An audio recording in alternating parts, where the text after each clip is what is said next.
We hear a lot about the benefits of yoga and meditation, but why exactly are they important and good for us?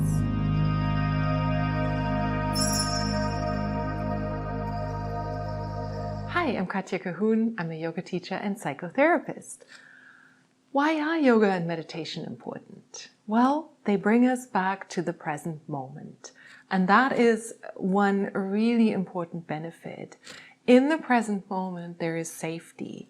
Anxiety and depression and things like that happen because we're either spending too much time in the past or worried, ruminating about the future. So in the present moment, right here, right now, there is safety. Right here, right now, I am completely okay.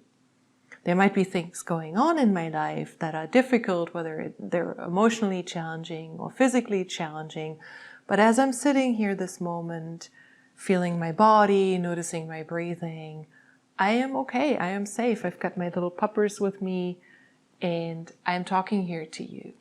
So this return to the present moment that yoga and meditation offers is a really profound antidote to the stressors of our time, really, where we're always in the future, right? Worrying, planning, or living in the past, ruminating, right? Living in old narratives. Really important benefit, a very powerful one. And the key here is the return to the present moment. And that again is what yoga and meditation enables us to do. It is that return, right? We notice, we catch ourselves, we come back. We practice that in meditation and mindfulness. And we certainly practice that in yoga by coming back to our breathing, coming back to the voice of the instructor, coming back to noticing our body in a particular pose. The other benefit really is the focus on our breathing and being present in our bodies.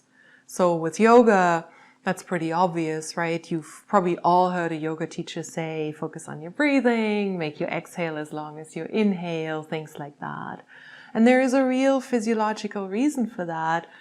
Calming our breathing, making the exhale as long or longer than the inhale actually has a down-regulating, soothing impact on the nervous system. So that's a really profound, powerful impact. Being present in our body, again, is that idea of being in the present moment, noticing our body, noticing what's happening in our body.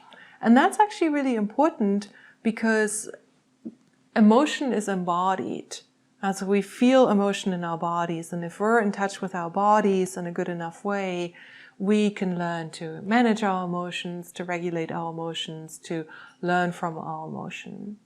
Being present in our body obviously also prevents us from getting injured and also helps us with things like burnout, right? If I'm in touch with my body and I can read the signs of my body, I know when I need to take a rest and when I need to slow down.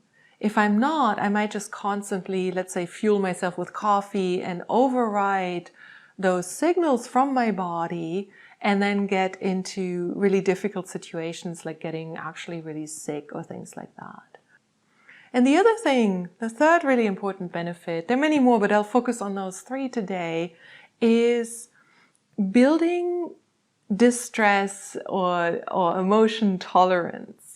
Right? So in yoga, we sometimes kind of challenge ourselves gently to hold a pose a little bit longer, to build our strength, even if it's uncomfortable, but to stay present with that, to continue to breathe, to continue to try to relax in that little bit of discomfort. So a little bit of discomfort in yoga is actually really healthy. So let's say we're working on plank or we're working on a downward dog, right? There might be a little bit of discomfort. I'm not talking about pain. We don't want pain, just that little bit of discomfort of like, oh, I don't know, I can't hold it, right? And then pushing through that, staying present, builds our capacity to be with discomfort, with uncomfortable things. And let's face it, life does include uncomfortable things. Right? That is part and parcel of being alive. Sometimes it's uncomfortable. The same in meditation. When we do a formal seated meditation, restlessness will arise. Maybe some kind of aversion will arise. Maybe some kind of unpleasant sensations will arise. And again, here, We want a titrate of being able to be with discomfort, but without going into pain or real severe distress. And sometimes for people, meditation can actually be distressing when there's trauma or other things in the background. So we don't want to go all the way there. That's really the time to back off. We don't want injury, whether it's physical injury in yoga or emotional injury in meditation. We just want to gently build a little bit of that discomfort tolerance and that ability to be with something uncomfortable, whether it's a little bit of a, muscles trembling or an uncomfortable emotion or sensation in the body, but not to the point of pain or injury. So those are some of the benefits of yoga and meditation. And the more you practice, the more you uncover that. And it's sort of a little bit like a video game, right? You level up, you sort of realize one level. And I sometimes catch myself that I'm like, oh, I got this hacked, I got it, right? Boom, and there comes the next challenge. Let's say I feel like, oh, I'm so zen and, I'm so accepting of life. And then a challenging situation arises. And you know what? It's another opportunity to practice. And that's really the key. So benefit of yoga and meditation, to sum it up, is the practice of all these things that I have mentioned. Not perfection, but again and again to practice and practice and practice, and then realize, oh, okay, I got this, and here's the next level of challenge. Here is the next layer of what I need to work on.